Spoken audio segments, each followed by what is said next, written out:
તો હેલો દોસ્તો, મોર્નિંગ થઈ ગઈ છે ને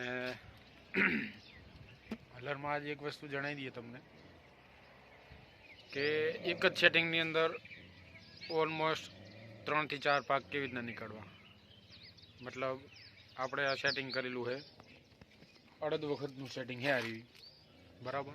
તો અડદના સેટિંગની અંદર આપણે અડદ કાઢ્યા, પછી ઈને જ સેટિંગની અંદર આપણે તુવેરું કાઢી, પછી ઈને જ સેટિંગની અંદર આપણે ચણા કાઢ્યા અને ઈને જ સેટિંગની અંદર આપણે રાયડું કાઢ્યું. ખાલી તમારે 2 મિનિટનો ટાઈમ આપીને ચેન્જ કરવું પડશે, બાકી એકને એક પાકની અંદર બધું એકને એક સેટિંગની અંદર બધું નીકળે એવું તમને એવું સેટિંગ દેખાડવું આજ.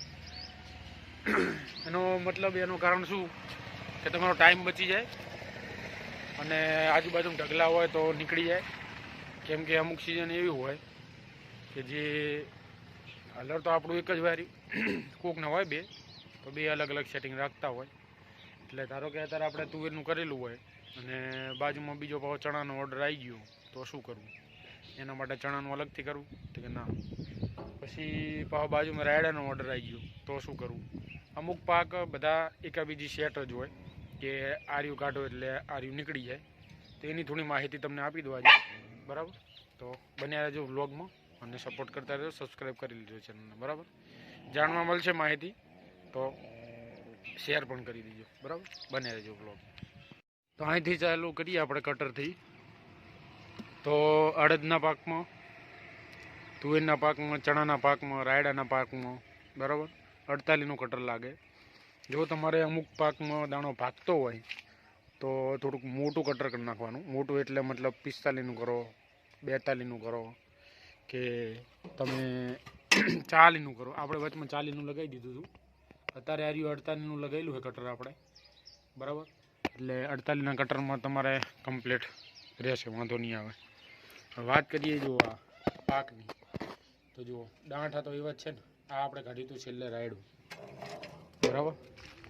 તમને હું દેખાડી દઉં, તમને ખબર હશે આપણે છેલ્લે વ્લોગમાં, કાલના વ્લોગમાં જોઈ શકો છો રાયડું, બરાબર. તો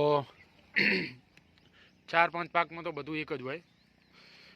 એમાં અડદ આવી ગયા. અડદની અંદર તમારે શું આવે? ગવાર આવે, મઠ આવે, પછી કોઈ બી આપણે શું કહેવાય એવા પાક, મતલબ કે જેમાં ડાંકરું મોટું હોય, બરાબર. જોઈ શકો છો આવું ડાંકરું હોય, જેનું જે આવે ને મૂળ, જેની દોડી આવે ને એ આવ્યું હોય. તો એ પાકમાં તમારે એકને એક સેટિંગમાં બધું વસ્તુ નીકળી જાય. મગે નીકળી જાય એની અંદર, બરાબર, આના સેટિંગમાં. પછી વાત કરીએ અહીંયા ઓરની, બરાબર. સેટિંગ તો બધું એની જ રહેશે, ખાલી ઓરનું તમને કહી દઉં. ઓર આપણે શરૂઆતમાં જોવા જઈએ તો અડદ હે, મઠ હે, રાયડું હે, એ બધામાં તમારે ઉલબાદ 1 નંબરમાં રાખી દેવાનું. એટલે મતલબ મોટો આરો રહ્યો, મોટી પુલીવાળો, એમાં રાખી દેવાનો.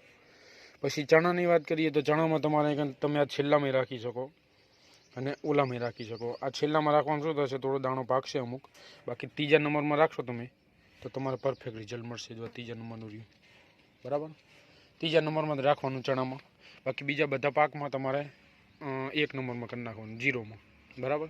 એટલે શું થાય, તમારે કટરને એટલો બધો બહુ લોડ ના રહે અને અહીંથી મટીરિયલ માપે ખેંચી જાય, બરાબર. અને ચણામાં ડાંખરું આવે ઓછું, એનું છોડવું આવે નાનો, એટલે તમે 3 નંબરમાં કરો ને તો કમ્પ્લીટ અહીંથી આનું ફરવાનું વધી જાય અને ચણો તરત ખેંચી લે. અમુક શું થાય કે આની અંદર તમે 1 નંબરમાં કરેલું હોય ને તો ચણો ખેંચે નહીં. પછી શું અહીંયા ખાર જામી જાય, એટલે તમારે પાણી રેડવું પડે. પાણી અહીંયાથી રેડો એટલે એકદમ ફ્રી થાય ને પછી ખેંચે. એના કરતાં આપણે 3 નંબરના પટ્ટામાં લગાવી દઈએ ચણા વખતે. બીજા બધામાં તો તમારે 0માં જ રાખવું પડે, 1 નંબરમાં ઉલબાડની સાઈડ જોઈ, બરાબર. બાકી આ તે 3 નંબરમાં કરી નાખવાનું, એટલે તમારો વાંધો નહીં આવે. પછી બીજી વાત કરીએ કે આ રહ્યું તમારે કંટ્રોલ આનાથી ના રહેતું હોય, મતલબ આ રહ્યું આપણે ઊંચું કરીએ તો આ ફરતું હોય અમુક ટાઈમ, મારે જ થતું હતું એવું, બરાબર. કેમ કે જૂના હલનમાં પ્રોબ્લેમ રહેતો હોય, નવા હલનમાં ના રહે. તો અહીંયાથી આ બોલ્ટ તમારે ટાઈટ કરી દેવાનો, થોડુંક આ રહ્યું આગળ આવવા દેવાનું, એટલે તમારે આનો કંટ્રોલ થઈ જાય. હજુ અત્યારે આપણે ફ્રી છે, થોડુંક ફ્રી હતું પણ એને થોડું ટાઈટ કર્યું, એટલે અહીંથી આ બોલથી તમારે ટાઈટ થઈ જાય. બરાબર. હવે વાત કરીએ ઉપરના ચાયણાની, બધી તો એમ નંબર એજીટી એમ નંબર રાખવાનો, બરાબર. ચણામાં તમારે નીચેનો ચાયણો બદલવો પડશે, બાકી બીજો બી તો એમ નંબર રાખો તો ચાલે. અને ઉપરનો ચાયણો તમે 10 નંબરનો લગાવ્યો તો ચાલે, અને 11 નંબરનો કરો તો ચાલે, બરાબર. 11 નંબરનું રખાય હું તો કહું, કેમ કે તમારે દાણો ઉપાડવાનો ના પ્રશ્ન આવે અને ચાયણો ભરાવાનો એ પ્રશ્ન ના આવે. એટલે બને ત્યાં સુધી ગમે ત્યારે તમે હલલ લેવા જાઓ એટલે ઉપરનો ચાયણો 11 નંબરનું જ કહેવાનું, અને નીચેનો તો 9.5નો બરાબર જ છે, પરફેક્ટ, બરાબર. 9.5નો બધા ઓલમોસ્ટ પાકનું ચાલે. વાત કરીએ પાંખિયાની, તો પાંખિયા તો તમારે એજી 6 ઇંચ 7 ઇંચ કરી નાખવાના બે બાજુના, બરાબર. મતલબ ચાયણો ના ભરે એ રીતના, અને દાણો ના ઉપાડે એ રીતના, બરાબર. આ જે સોલ્યુશન હું દેખાડું તમને બધા પાકમાં આપણે કામ લાગશે, કઠોળ વર્ગના, બરાબર. જે મતલબ રવિ પાક એક સિઝનમાં આવતા હોય એના માટેનું હોય, બરાબર. પછી વાત કરીએ નીચેના ચાયણાની, એ થોડું અમુક તમારે ચેન્જ કરવો પડશે, બાકી એમને રાખો તો ચાલે. અહીંયા કારણે હવા થોડી વધારે દેવાની એટલે તમારે ડાંખરું નહીં આવે, બરાબર. પછી આ નાલી તમારે ઊંચી કરવી ઊંચી કરી નાખવાની, નીચી કરવી નીચી કરી નાખવાની. આપણે ઊંચી જ રાખીએ, અહીંયાથી એલિવેટરમાં જવા દઈએ ડાયરેક્ટ, એટલે પાછળ ઓર મહિની અંદર આવી જાય. એક વસ્તુ ધ્યાન રાખવાનું, અહીંયાથી જે જશે એ અમુક દાણો, શું કે આ જેવી દાણો ક્લીન હોય, અહીંયા આવે એ દાણો આગળ જાય એટલે ફરીને કટરમાં આવવાનો, એટલે એ દાણો અમુક ભાગે, એટલે એ રીતના ધ્યાન રાખવાનું કે દાણો પાકવો ના પડે, બરાબર. હવે વાત કરીએ અહીંયા આગળની, આગળ આપણે અત્યારે લગાવે 5.5, કેમ કે રાયડું કાઢ્યું હતું, બરાબર. એકને એને જ સેટિંગમાં આપણે રાયડું કાઢ્યું હતું, ખાલી આગળનો ચાયણો જ બદલ્યો હતો, બીજું કંઈ કર્યું નહોતું. આ બે બોલ્ટ ખુલ્લો એટલે તમારે સીધું રાયડાનું સેટિંગ થઈ જાય. અને આપણે છેલ્લે ચણા કાઢીને આવ્યા હતા, પાછું ચણાનું નાખવું પડ્યું આમાં. પછી વાત કરીએ રાયડું તમારે 5.5માં નીકળી જશે. હવે વાત કરીએ ચણાની. ચણા તમારે અમુક 3 નંબર હોય કે 4 નંબર હોય, 2 નંબર હોય, તો તમારે 9.5માં નીકળી જાય જારી, બરાબર. 9.5 કર્યા પછી તમે કમ્પ્લીટ ચણા કાઢી શકશો. અને ઓલું સેટિંગ થોડું પટાનું કરી નાખવાનું, એટલે તમારે કલાકે 100 મણ કમ્પ્લીટ નીકળી જશે, બરાબર. પછી વાત કરીએ તુવેરની, તો તુવેરમાં તમારે 8 નંબરનો ચાયણો લગાવી દેવાનો, બરાબર. 8 નંબરનો લગાવશો, 8.5નો લગાવશો એટલે તમે પરફેક્ટ રિઝલ્ટ રહેશે તુવેરમાં, કશો વાંધો નહીં આવે. એજીટી બીજું બધું એને જ રહેશે. આ રહ્યું પતરું રહ્યું, અહીંયાથી 4, 5, 4.5 ઇંચ જેટલું રાખવાનું આપણે, આ રહ્યું ઊંચું રાખવાનું, કેમ કે અહીંથી આ દાણો કદાચ અમુક ઉપાડી શકે, બરાબર.